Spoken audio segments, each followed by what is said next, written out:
Oke. Assalamualaikum warahmatullahi wabarakatuh. Selamat pagi Mbak Puput. Selamat pagi juga. Oke, untuk mengawali tugas kita hari ini, jadi kita tugasnya itu mengenai eh, wawancara mengenai latar belakang yang sebelumnya tugas sudah dibuat. Jadi ini mau siapa dulu nih? Kamu dulu aja. Nanti aku yang kasih pertanyaan. Oh, oke. Oke, kalau gitu ya bisa dimulai aja buat pertanyaannya. Kemarin kan udah saya kasih filenya ya. Udah Iya, tahu buat yang mau udah ditanyain. tak baca juga sih, udah ada pertanyaan. Oke. Mulai aja kok. Mulai aja Oh, oh, pertanyaan ya. pertama.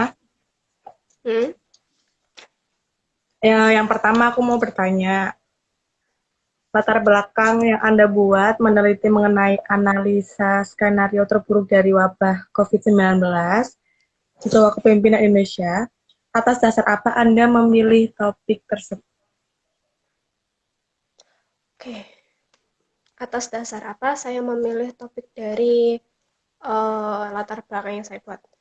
Hmm, mengenai latar belakang saya yang saya buat itu sendiri, alasannya itu pertama karena saya melihat dari situasi sekarang ini. Karena yang saya tahu, situasi sekarang ini itu udah memasuki sebagai pandemi dan juga krisis secara global. Di mana itu nggak cuma di negara kita saja yang terkena dampaknya, tapi juga hampir seluruh negara di dunia juga terkena dampaknya. Nah, dari sini ini menjadi alasan tersendiri bagi saya. Bagaimana sih jikalau misal virus ini atau wabah ini itu masih belum juga berakhir atau masih akan bertahan secara berkepanjangan. Tentu ini akan eh, menimbulkan beberapa faktor-faktor dan skenario-skenario lainnya yang akan berdampak terlebih juga pada negara kita, juga untuk negara-negara dunia. Itu sih alasan pertama saya memilih topik ini untuk jadikan bahan penelitian saya. Oke. Terus lalu sejauh ini bagaimana pandangan Anda terhadap latar belakang penelitian yang Anda buat? Pandangan saya terhadap latar belakang yang saya buat. Uh, Kemarin beberapa waktu lalu sudah sempat diumumkan oleh di media juga bahwasanya pandemi ini itu diperkirakan akan berakhir pada bulan Juli. Nah, setelah saya cermati lebih lanjut, atas dasar pemerintah mengumumkan bahwa Juli itu akan berakhir, itu hanyalah berdasarkan penelitian dari lembaga-lembaga, misal kayak dari lembaga penelitian Unsur, juga ada Undip dan lembaga-lembaga lainnya. Nah, yang dirangkum dan itu menghasilkan suatu keputusan bahwa kemungkinan Juli akan berakhir. Tetapi menurut pandangan saya tersendiri, itu masih ada kemungkinan tidak akan terjadi. Maksudnya itu bisa saja lebih daripada itu, lebih dari Juli itu masih belum juga berakhir karena seperti yang kita lihat sekarang saja mulai sudah 2 bulan lebih saja kasus yang terinfeksi sudah lebih dari 13.000 sampai tanggal 9 kemarin itu sudah 13.000 yang terinfeksi dan sampai sekarang per tiap harinya itu ada 100 sampai 300 bahkan bisa sampai 500 orang dalam sehari itu yang terkena infeksi. Nah, kalau saja satu orang bisa menginfeksi mungkin 5 sampai 10 orang, nah itu untuk kedepannya akan penyebarannya akan menjadi lebih luas, akan menjadi lebih menyebar ke orang-orang yang tadinya itu sehat-sehat, yang tadinya tidak terkena infeksi akan menjadi terkena infeksi dan selanjutnya kemungkinan bisa menyebar lagi secara merata. Nah, jika sudah seperti itu, maka kemungkinannya pandemi ini eh, bisa lebih bisa lebih lama untuk bertahannya tuh. Jadi masih untuk keputusan yang kemarin pengumuman bahwa bahwa bulan Juli bisa saja pandemi ini berakhir, kemungkinan bisa jauh lebih lama karena dari pemerintahan sendiri, dari lembaga pemerintahan itu sudah mengantisipasi kemungkinannya bahwa malah pada akhir tahun pandemi ini bisa bisa baru berakhir tuh. Terus Ya, pertanyaan selanjutnya nih, bagaimana pendapat Anda terhadap kinerja kepemimpinan pemerintah Indonesia dalam menangani krisis pandemi ini yang sedang terjadi saat ini? oke, kalau membahas mengenai kinerja pemerintah, saya memandang melalui dua aspek, yaitu pertama itu melalui sebelum pandemi dan juga setelah pandemi. Seperti yang kita tahu, pandemi ini tuh sudah ada sejak akhir Desember, akhir tahun 2019. Namun baru menyebar, baru terkena sampai ke Indonesia itu sekitar awal Maret, di mana waktu itu Presiden pada awal Maret itu mengumumkan bahwa ada dua warga negara, yaitu warga negara orang yang satu WNA Jepang dan yang satu adalah orang Bali, itu yang terkena infeksi. Baru dua orang yang positif.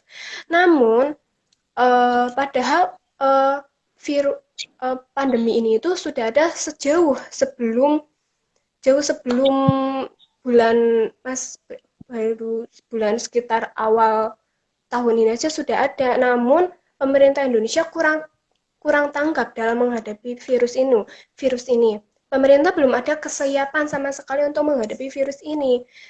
Tidak ada antisipasi apapun. Bahkan setelah baru masuk ke Indonesia, yaitu pada bulan awal Maret tersebut, sudah ada warga negara yang terinfeksi. Kesiapan pemerintah masih dirasa bagi saya itu masih kurang. Sejauh ini pemerintah hanya lebih kepada menginformasikan informasi-informasi plakat dan juga himbauan-himbauan kepada masyarakat seperti gimana sih untuk meminimalisir penyebaran, yaitu dengan mencuci tangan, dengan menjaga jarak, dengan memberikan kebijakan social distancing dan physical distancing. Menurut saya itu masih dirasa kurang. Jadi untuk mungkin bisa lebih dari itu, pemerintah harusnya bisa lebih tegas dan juga lebih bijak lagi. Mungkin mungkin saja dengan menyediakan rapid test untuk di setiap tempat supaya masyarakat bisa dengan kesadaran diri bisa melakukan tes apakah kita terdampak atau enggak. Karena yang ada sekarang ini di setiap tempat yang ada itu hanya menyediakan pengecekan suhu dan hal-hal seperti itu menurut saya itu kurang efektif. Itu mm, padahal penyebarannya virus ini tuh cepat gitu. Tapi untuk penyediaan sarana prasarana sendiri masih kurang. Jadi kan kita nggak tahu bisa jadi kita itu terkena virus tapi kita nggak tahu kayak gitu. Jadi menurut saya itu perlu adanya misal penyediaan tempat rapid test di setiap berbagai daerah. Misal di balai desa kayak gitu atau tempat-tempat lainnya yang mungkin di tempat keramaian kayak gitu. Oke. Dan ini pertanyaan terakhir aja ya dari saya ya. Bagaimana analisis skenario terburuk dari wabah COVID-19 ini jika belum juga berakhir untuk beberapa waktu ke depannya? Nah, ini yang menjadi permasalahan dan pemikiran saya. Gimana sih kalau semisal pandemi ini itu masih belum juga berakhir dalam jangka waktu yang panjang atau mungkin perkiraan pemerintah yang kemarin mengumumkan bahwa Juli sudah berakhir itu ternyata salah kaprah. Saya sudah ada beberapa pastinya yang akan berdampak, misal seperti dalam bidang perekonomian sampai juga dalam bidang teknologi dan lainnya. Yang yang pasti itu jelas dampaknya yang pertama bagi masyarakatnya sendiri. Mungkin akan ada yang namanya uh, apa ya? ke jadi perubahan kultur di mana masyarakat jika pandemi ini masih terus berjalan sampai dalam waktu yang agak lama, maka kemungkinan kita akan peraturan untuk mengisolasi diri di rumah itu bisa diperpanjang juga. Nah, ini bisa mengubah kultur atau budaya di masyarakat, di mana kita jika dulu kita itu harus diperintah untuk saling bersosialisasi, di sini kita malah disuruh untuk jaga jarak. Seperti itu. Terus juga dalam bidang digitalisasi, mungkin banyak orang-orang yang terutama bagi orang-orang yang modern itu bisa memanfaatkan itu. Tapi bagaimana dengan orang-orang yang awam yang belum mengerti digitalisasi? Bagaimana cara mereka bisa bertahan hidup dengan mencari pendapatan dan penghasilan jika mereka tidak bisa memanfaatkan itu? Karena dalam sekarang ini kita sudah diberlakukan yang namanya itu school from home juga uh, work from school from home juga work from home, kerja di rumah dan sekolah di rumah. Tapi gimana jika kita tidak memang bisa memanfaatkan era teknologi ini, era digitalisasi ini? Lalu apa yang bisa kita lakukan? Kan kita tidak bisa orang-orang yang bekerja secara langsung di lapangan, tapi kita diberlakukan yang namanya physical distancing. Kita diberlakukan untuk jaga jarak. Lalu gimana kita bisa mencari uang padahal kita harus terjun langsung ke lapangan kayak gitu untuk mencari pendapatan kayak gitu seperti pedagang kaki lima mereka jadi terkena dampaknya, ojek online yang harus membawa penumpang mereka juga terkena dampaknya. Lah itu bisa berdampak pada pendapatan masyarakat yang mana dari sini bisa berdampak lagi mempengaruhi pada perekonomian Indonesia, jadinya pendapatan masyarakat akan jadi berkurang.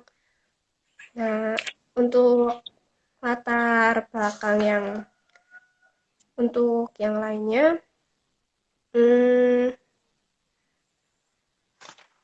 mungkin kurang lebihnya itu sih untuk skenario terburuknya. Untuk yang lainnya mungkin apa ya? Lebih ke cukup sih, saya rasa cukup sih itu untuk skenario terburuknya. Juga untuk lebih ke perekonomian Indonesia terutama ya. Soalnya kan kalau keadaannya masih seperti ini, maka mau nggak mau pemerintah juga harus bisa untuk membackup kebutuhan masyarakat. Nah, gimana kalau misal pemerintah tidak mempunyai biaya untuk bisa membackup kebutuhan masyarakat? Maka jawabannya adalah dengan utang luar negeri. Maka itu bisa berdampak buruk lagi kepada negara kita, yakni utang kita akan semakin banyak. Tuh. Seperti yang kemarin saja diumumkan pada awal April bahwa Indonesia menambah anggaran sebesar lebih dari 400 triliun dan itu sudah pasti akan akan mengakibatkan defisit bagi anggaran kita. Itu sih skenario terburuknya, Mbak Puput. Oke, makasih ya untuk jawabannya. Oke, ya bisa diterima ya. Mungkin untuk kalau misal ada yang kurang bisa dibantu dengan mencari di Google ya, di browsing. Oke, siap. Uh, Kalau gitu, saya juga ada nih pertanyaan buat Mbak Puput nih mengenai latar belakang yang Mbak Puput buat ya kemarin. Ya. Setelah saya sudah merangkum beberapa pertanyaan dari file kemarin yang telah Mbak Puput berikan ya. Yang pertama itu uh, dari latar belakang yang Mbak Puput buat itu tentang krisis moneter Indonesia. Nah, di situ kan dijelaskan adanya bantuan dari IMF. Lalu, bagaimana sih peran IMF itu dalam menangani krisis moneter dan apa tujuan dari IMF tersendiri? Peran dari IMF ya. Jadi peran Ya. yang dilakukan oleh IMF dalam kancah perekonomian dunia dalam menangani negara yang mengalami krisis itu adalah dengan cara membantu memulihkan dan memperkuat sistem keuangan yang ada di Indonesia maupun di negara yang lainnya secara mungkin. Lalu apa sih tujuan dari IMF gitu? Jadi tujuan utama dari IMF itu dalam hal ini adalah untuk memperbaiki keadaan sesegera mungkin, untuk menciptakan stabilitas IMF, bahwa IMF dibentuk mempromosikan kerjasama moneter internasional untuk memfasilitasi kelangsungan dan perkembangan perdagangan internasional dan memfasilitasi yang lainnya. Oleh karena itu, pemerintah Indonesia meminta bantuan IMF setelah rupiah di Indonesia sudah sangat terdepresiasi gitu. Jadi Makanya negara Indonesia, pemerintah Indonesia tuh dia mempercayai IMF karena IMF itu dia juga bekerja sama dengan negara-negara lain yang mempunyai masalah pada krisis moneter. Mungkin itu aja yang bisa saya jelaskan. Oke.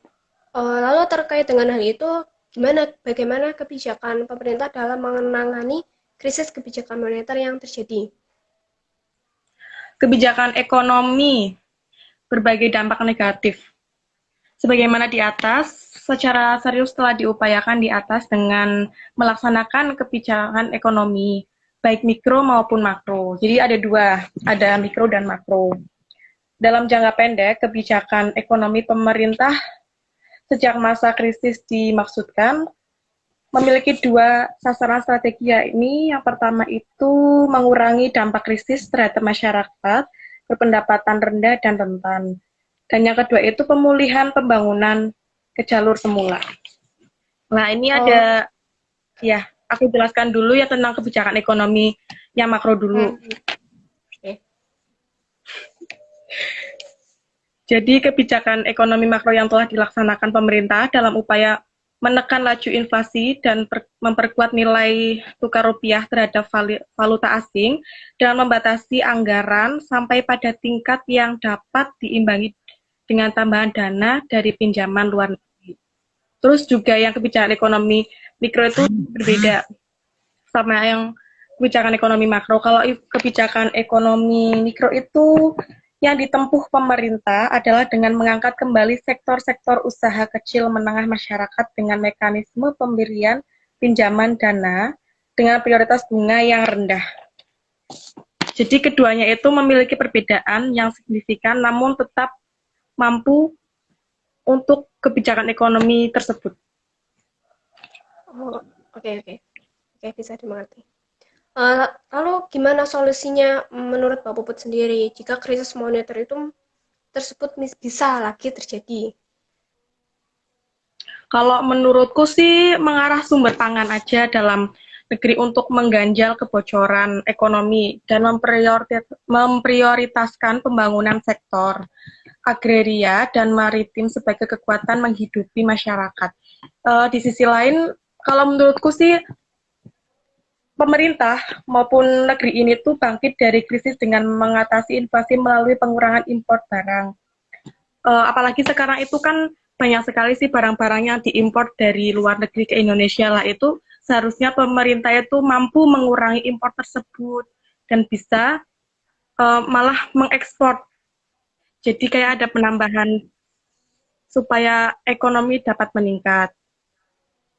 Dan peningkatan ekspor barang bukan pokok untuk menjaga dari kenaikan inflasi. Kalau sampai benar-benar parah, sekarat banget gitu, ya bisa jadi Indonesia itu mengutang ke luar negeri karena itu jalan satu-satunya. Oh, ya, oke. Ya, Ya, untuk mendanai strategi pemulihan moneter itu kan biayanya juga nggak sedikit sih. Iya, ya pasti membutuhkan dana yang banyak. Lalu apa sih mungkin ada nggak ya penyebab lain dari krisis moneter di Indonesia itu yang terjadi sampai bisa berubah menjadi krisis ekonomi? Oh, penyebab lainnya yang selain yang ada di latar belakang yang aku buat itu ya. Jadi penyebab lain nih, penyebab awal dari krisis ekonomi adalah krisis moneter yang melanda Thailand. Jadi awalnya itu dari negara Thailand yang kemudian mempengaruhi negara-negara Asia yang lain di sekitarnya. Rupiah juga mengalami kemerosotan hingga akhirnya Presiden Soeharto meminta bantuan IMF. Penyebab lainnya adalah menurunnya nilai tukar rupiah secara tajam terhadap dolar Amerika Serikat. Stok hutang luar negeri swasta yang sangat besar dan umumnya berjangka pendek banyaknya kelemahan dalam sistem perbankan di Indonesia. Sejalan dengan makin tidak jelasnya arah perubahan politik, maka isu tentang pemerintah otomatis berkembang menjadi persoalan ekonomi pula. Gitu. Jadi dari persoalan moneter ke ekonomi itu dia berpengaruh banget. Kalau krisis moneter itu dia sampai parah banget, itu akan mempengaruhi ekonomi karena semakin krisis moneter tersebut terjadi di Indonesia seperti tukar rupiah itu menurun, jadi ekonomi Indonesia kan juga ikut menurun gitu. Kalau menurut saya sih, Oh, oke oke. Oh, mungkin iya terima kasih banget buat informasinya ya Mbak Put. kalau Sudah menjawab lagi, pertanyaan-pertanyaan saya gitu. ya kalau ada yang salah mau dimaafkan ya, karena ini sekarang di Ya poin, sama-sama. jadi jawabnya semampu saya aja lah. Ya, sama-sama. Oke. Gitu aja sih pertanyaan dari saya dan itu sudah cukup menambah informasi dan kekepoan saya mengenai latar belakang yang Mbak Puput buat sih. Oke. Oke, Terima kasih atas waktunya Mbak Puput. Oke. Kalau gitu, oke, Assalamualaikum warahmatullahi wabarakatuh. waalaikumsalam warahmatullahi wabarakatuh.